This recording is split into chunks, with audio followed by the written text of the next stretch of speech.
Things that you can find at home. You're going to need a bowl, might be a little bit messy, and a glass container, so that's fine. A coaster, but you could also use a playing card or anything that will cover the surface. And of course, a little bit of water. All right, so the water goes into the jar like this. We're going to take it all the way to the very top.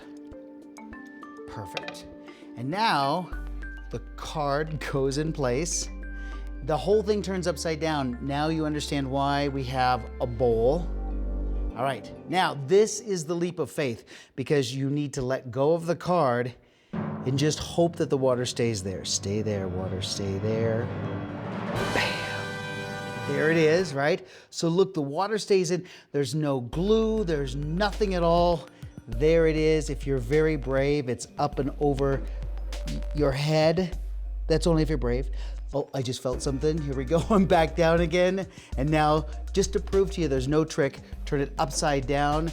The coaster is fine, and the water is back.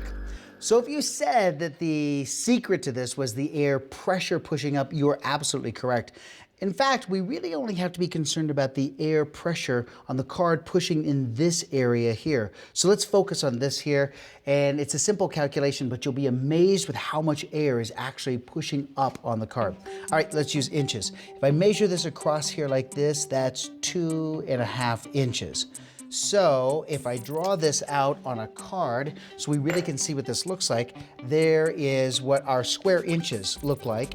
There are 5 square inches in this circle. This bar weighs 14.7 pounds.